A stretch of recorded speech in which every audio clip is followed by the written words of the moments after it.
This happened 5 years ago when I was 15 years old. I was at a summer camp with my scout troop in Spain. It wasn't just us boys. There were girls too, because scouting in Spain is pretty chill and inclusive. During the camp, we did this awesome adventure called a raid. It's like going on a cool exploration outside the camp for a few days. My friends and I planned this amazing route through a cool mountain range called the Pyrenees in the northeast of Spain. We were all super excited, gearing up for 3 days of walking and spending 2 nights sleeping outside the camp. It was a blast. There were 15 of us in our group, boys and girls, all between 12 and 14 years old. We weren't new at this. We knew how to read maps, make shelter, find water, and survive for a few days. No grown-ups were with us. That doesn't happen these days, just so you know. On the first day, we wanted to climb a mountain that's almost 10,000 feet high and sleep by a lake near the top. It was a long walk, about 15 miles from where we set up camp, and the path was really steep. By 6 p.m. we realized we wouldn't reach the lake before it got dark. No worries, though. We found a nice spot, built a shelter, and cooked dinner. Everything was going well. We were in the middle of a beautiful mountain, about 6 miles from the nearest road, and another 5 kilometers to the closest village. After we finished eating, we decided to send a small group to clean dishes and get water from a spring we saw earlier. I volunteered, and 3 friends came with me. With a couple of flashlights, we walked to the spring. It got dark while we were on our way back to the shelter. In the distance, we could hear the rest of our group singing and having fun. But then one of my friends noticed something on the side of our trail, a broken reflective pole from the road. We suddenly felt uneasy. We quickly ran back to our friends and told them about the scary thing we found. We were really scared because we were just kids. 2 older guys, both 14 years old, decided to go and check it out. They took a flashlight, a knife, and a whistle, just in case. We stayed where we were, inside our makeshift shelter, feeling scared and quiet. Some of us were crying, and I didn't want anything bad to happen to us. To distract ourselves, we tried singing, even though it might make it hard to hear the whistles. But after about 10-20 minutes, the whistles interrupted our song. 2 whistles were getting closer to us. I held onto my knife, ready for anything. Luckily, it was our friends. They found a stick with a lot of blood on it, more than anyone could handle. We all got really scared. Some of us started crying, and some even prayed. They decided to go back and face whatever was in the mountains with us. We asked them to stay, but nobody could stop them from going. We were quiet and scared, just waiting. Finally, we felt relief when our friends returned. It turned out there was a misunderstanding. They were just joking around. One of them, pretending to be a park ranger, was actually hunting a rabbit for dinner. We even talked about going to sleep, but then an older guy in our group felt something wasn't right. The so-called ranger didn't have a uniform or anything to show he was legit. Why would someone hunt rabbits so far from the road at night? That fear we had came back. Our group decided to go back and confront him.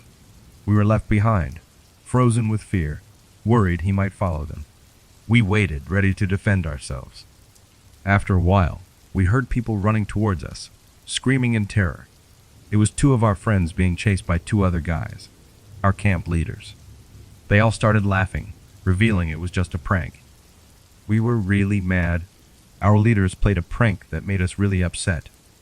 Even though they said sorry, we were still angry. We let them stay with us that night because we were too scared to be alone. It took a long time for us to trust them again. That night was the worst for me, no doubt. Now that I'm older, I sometimes think about what could have happened if those guys were actually dangerous. We were just kids, but we were prepared to protect ourselves. Things were very different back then, and scouting has definitely improved since. But here's the surprising part that still gives me goosebumps. After our leader said sorry and we were trying to sleep, something really weird happened. While we were lying in the dark, still getting over the prank, we heard someone walking towards our hiding spot. These footsteps were not like the playful ones from our leaders. Nope. These were slow and careful steps. Everyone got quiet, listening to this spooky sound. The footsteps went around our shelter, and then they suddenly stopped right at the entrance. We were all scared. holding our breath. All of a sudden, a creepy voice came from outside and said, "You thought the joke was done, right?" We were really scared. Our leaders were there too, and they looked just as frightened as us. The voice went on, "Now, it's my turn to enjoy myself." The person outside the shelter started making strange and spooky noises. It was like something from a scary movie. Our leaders were freaking out, and we were almost crying. But then, the person stepped into the light, and we saw they were wearing a really scary mask. It was just another mean trick, like a part 2 of the first one. The people in charge didn't do it. They were surprised, just like us. Somebody else, with a weird sense of humor, thought it was funny to mess with us. We felt mad, scared, and really puzzled. A person wearing a mask laughed in a scary way and then vanished into the dark. We were standing there, feeling really scared and confused, trying to figure out who would do something so scary. The whole night was quiet and uncomfortable, and none of us could fall asleep. The next day, we talked to our leaders about the second prank. They said they didn't do it and apologized sincerely. We believed them, but we still didn't know who was behind the mysterious person in a mask. It made the already unforgettable night even weirder. In the years that came after, we never figured out who planned the second prank. It stayed a mystery, making our scouting adventure a bit strange and unsettling. This experience taught us to be careful, even when pranks seem harmless. It also brought us scouts closer together because we faced unexpected and sometimes scary things as a team.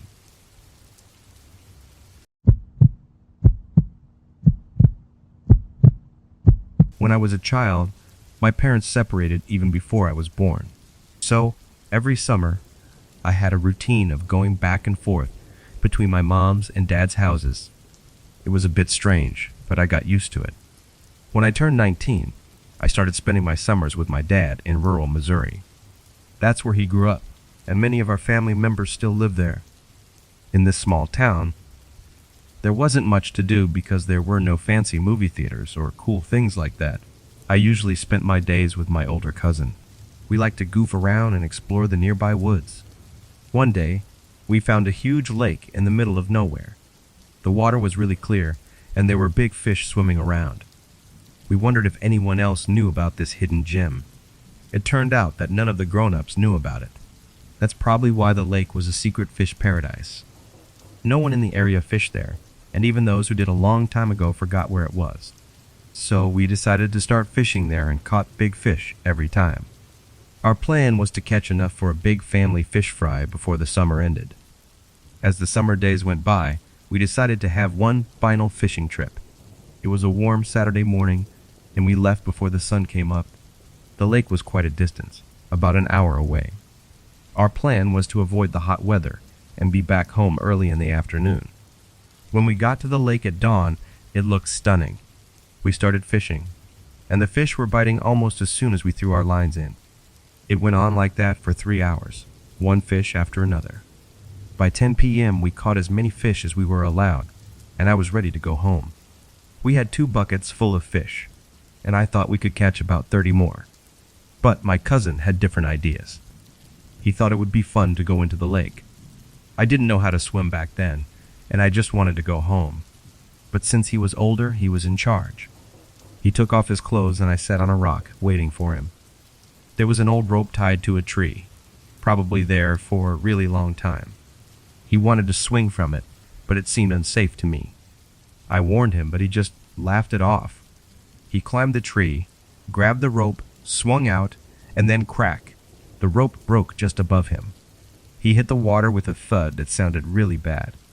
At first, I wanted to make fun of him when he came up from underwater, but he didn't show up for a long time. I got worried. I went into the water to see if I could find him, but it was getting harder to see. Eventually, I realized he had drowned. Feeling helpless, I gathered my things and we began the journey back. I held on to a small bit of hope, thinking maybe he was just playing a joke and would pop up later. Sadly, that didn't happen. I felt really scared and sad knowing I had to tell my family about what had happened.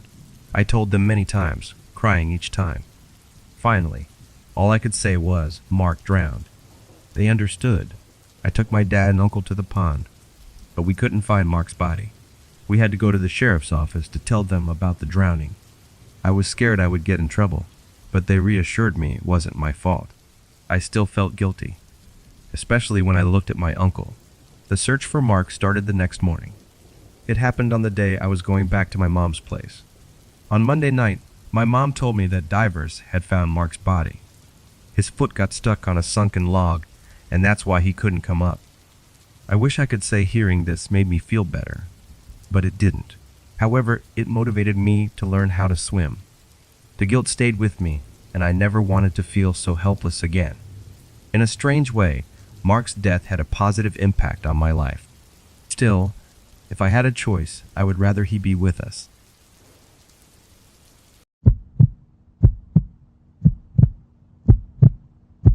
I'm a 15-year-old guy, and I want to tell you about something cool that happened last summer. I went on a road trip from Albuquerque, New Mexico, to Los Angeles, California. It wasn't for any grown-up reason, just because I wanted to hang out with my childhood friend, Alex. We hadn't seen each other in a really long time. Alex and I have been close friends for a long time, and it's become a tradition for us to meet once a year during school breaks. This trip was really important to me.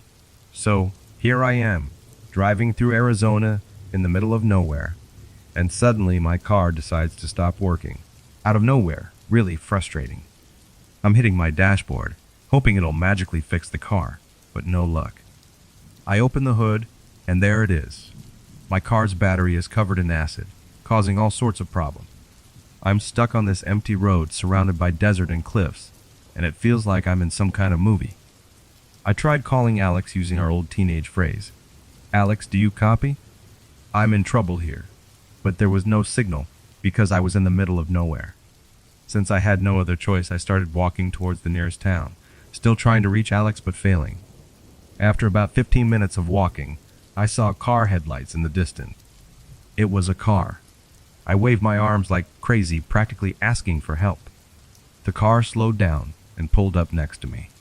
The driver was an older guy, and in the back were two younger guys, with a middle-aged woman wearing sunglasses who seemed to be unconscious. The driver asks how they can help, and I tell them about my car trouble. One person in the back says it's not their problem, and they won't help, thanks to that guy for not being supportive. As I'm about to leave, I see a woman in the car who looks really sick. I ask the driver if she's okay. He looks at his friends, then at me, and casually says, Nope, she's dead. But why do you care? One of the people at the back removes her sunglasses, showing her face. I understand why she's dead. Her body is all floppy, and her mouth is open like it's broken. The driver stares right at me and says something shocking. Calling the cops would be a mistake. I panic and run back to my car, but their car speeds away as if they're escaping from the police. Luckily, my car starts working again, and I manage to reach the next town to get a new battery. I did the right thing and told the police everything about those suspicious people. However, until now, there are no clues about who might be responsible. I get to Los Angeles, still freaked out from the whole encounter with the dead woman. I hang out with Alex. Everything is fine, and then I head back home to Albuquerque. I'm driving on the same roads in Arizona, feeling a bit scared but thinking everything is okay now.